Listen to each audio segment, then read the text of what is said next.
Brasil empató su primer partido en la Copa del Mundo y es momento de analizar qué pasó en ese encuentro contra Marruecos y, a mi criterio, cuál es el principal problema que tiene el equipo de Carlo Ancelotti, que va a tener que corregir pensando en los enfrentamientos contra Haití y contra Escocia para cerrar y clasificar como primera de grupo y ya pensar obviamente en una fase definitiva.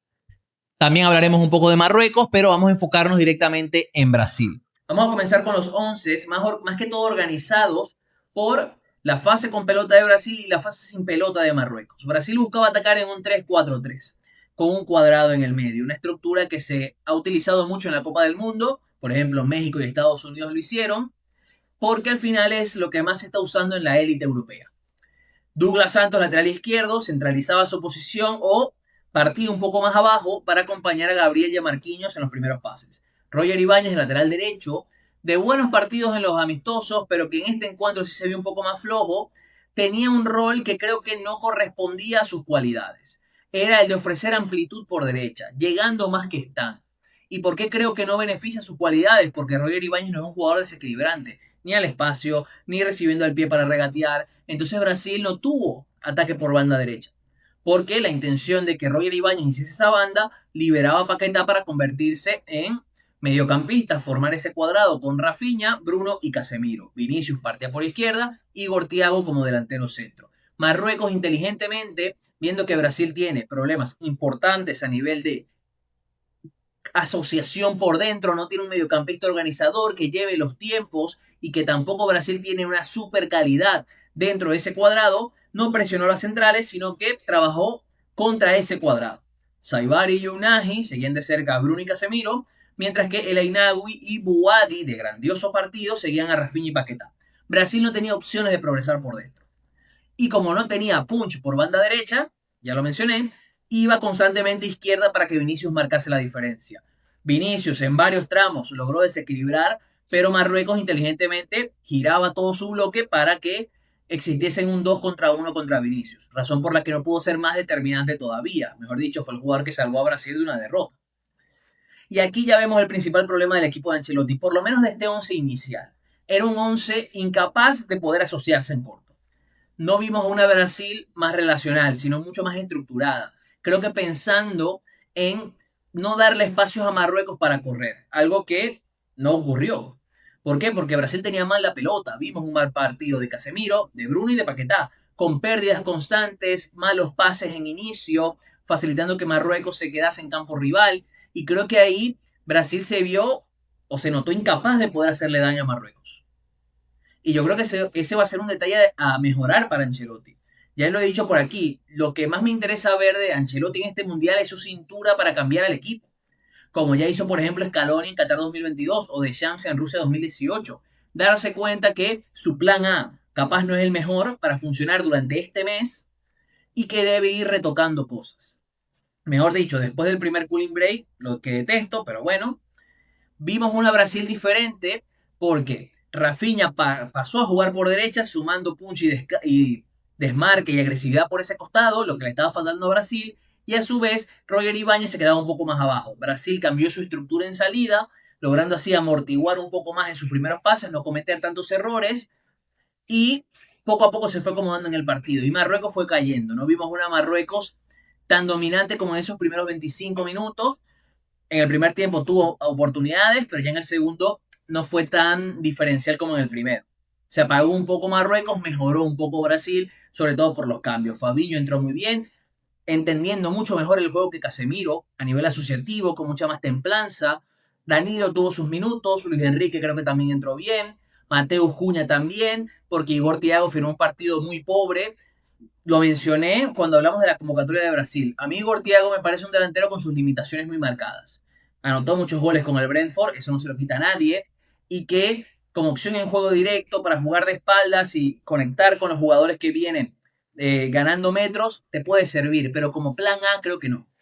Y ahí Mateo Cuña debe emerger como esa pieza diferencial.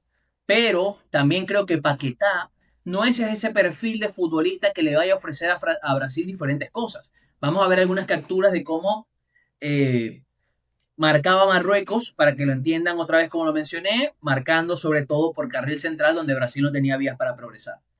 Por eso creo que Brasil va a tener que cambiar durante el torneo. el plan A de Ancelotti en este partido no fue nada positivo. No vimos una Brasil capacitada para hacerle daño a Marruecos. Que ojo, Marruecos es muy buena selección. No le quiero quitar mérito a Marruecos.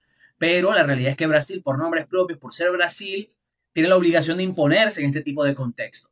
Y demostrar una mejor cara. Porque como digo, no es quitarle mérito a Marruecos, pero es que Brasil se vio como un equipo insuficiente. Y es algo que no se puede repetir. Creo que en la fase de grupos la van a poder pasar porque Haití, que hizo muy buen partido contra Escocia, justo estoy grabando después de ese partido, va a ser un rival más sencillo que Marruecos. Escocia para mí fue decepcionante en este partido contra Haití. Lo veremos contra Marruecos, pero tampoco creo que sea una selección que le complique tanto a los de Carlo Ancelotti. Pero si llegas a la fase final, vas a tener rivales que te van a exigir más y Brasil va a tener que mostrar otra cara. Va a tener que mostrar otra cara. Por eso creo que Brasil va a tener que mejorar de a poco en el torneo. Creo que Luis Enrique se va a ganar un puesto. Hay que ver cómo le da encaje al Vinicius Rafinha, porque a mí no me termina de convencer. Creo que son dos futbolistas que, más allá de que puedan partir por la zona donde mejor les viene, como ya lo vimos en sus clubes, a nivel de relación individual no son tan diferenciales. No vemos una relación socioafectiva que le dé a Brasil un plus ahí. Por eso creo que Ancelotti va a tener que ajustar. Rafinha va a tener que ir a la banda derecha fijo. Hay que ver si ahí es mejor que Luis Enrique. Creo que en la zona de volantes va a tener que cambiar algunas cosas. A mí Bruno Guimaraes y Casemiro me dejan muchas dudas en este contexto, en esta idea de Brasil que va a tener que dominar gran parte de los encuentros, porque es una realidad.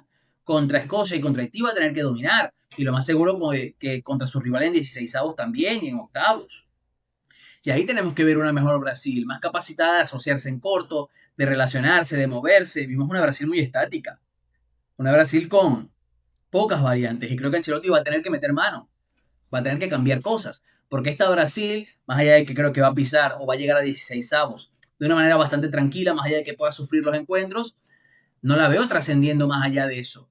Todo dependiendo del rival, obviamente. Va a tener que mejorar Brasil y ojalá en el segundo video que hagamos de Brasil veamos una mejora. Pero la realidad es que fue un partido pobrísimo, donde Ancelotti pudo ajustar ciertas cosas que ayudaron al equipo a verse mejor, pero tampoco fue una versión dominante. Y eso es preocupante. Cosas positivas para Brasil. Vinicius creo que está en modo crack y puede ser ese jugador diferencial que necesita Brasil. Segundo punto, creo que Brasil tiene en el banquillo recursos para poder cambiar, que eso es positivo. Creo que Danilo, el de Botafogo, va a tener que ganar más peso en el equipo. Creo que Luis Enrique, Rayán y Hendrik van a tener muchos más minutos, más allá de que Hendrik no jugase nada en este encuentro cuando creo que Brasil lo necesitaba. Porque a Brasil le hace falta ese descaro. Le hace falta esos jugadores que en esos momentos puntuales puedan marcar la diferencia. Y creo que la apuesta va a tener que ser por sus jóvenes talentos. Creo que Hendrik, Rayán y Luis Enrique son futbolistas que te pueden ofrecer un poco más. El tema, claro, es que vas a tener que capaz quitar un peso pesado. Creo que primero va a cambiar Igor Thiago, ahí va a entrar Mateus Cuña, hay que ver si Mateus Cuña va a ser más un segunda punta que un punta. Si es un segundo punta por Paquetá, por ejemplo, va a tener que ingresar otro delantero, que yo creo que debería ser Hendrik, pero sin ver tantos minutos contra Marruecos, no sé si va a tener más tiempo de juego contra Haití y Escocia. Son cosas que Ancelotti mismo nos va a desvelar con sus once, con sus intervenciones durante el partido. Pero la verdad es que a mi criterio fue una participación, una actuación muy pobre de Brasil, incapaz de, sobre todo en el primer tiempo, hacerle daño a una Marruecos que jugó un gran partido. Un equipo de mediocampistas que juega mejor que en Qatar 2022, que a mi criterio tiene mejor equipo que en Qatar, más allá de que lo más seguro es que no repita la actuación que hizo en Qatar. Creo que me parece un mejor equipo con más condiciones y que va a ser una de las animadoras. Creo que todos podemos coincidir que va a ser una de las animadoras del torneo. Pero Brasil va a tener que mejorar. Si no mejora, va a haber un problema importante ya para afrontar las eliminatorias. Sabemos que Brasil va a llegar independientemente de lo mal que esté, porque clasificando los mejores terceros, una victoria ya es suficiente contra Haití o Escocia para poder pasar. Y ahora hay que ver cómo mete mano Ancelotti para mejorar al equipo. Y así podemos cortar el video. Déjame en comentarios qué te pareció el partido de Brasil, quiénes te parecieron los jugadores que más brillaron, qué jugadores te decepcionaron un poco más. Podemos profundizar en otros videos, capaz en directos, si decido aprender en alguno para hablar de la Copa del Mundo, de la jornada, etcétera. Suscríbete al canal y dale a la campanita para que no te pierdas más análisis que voy a seguir haciendo de los partidos más importantes de las selecciones sudamericanas en el Mundial 2026.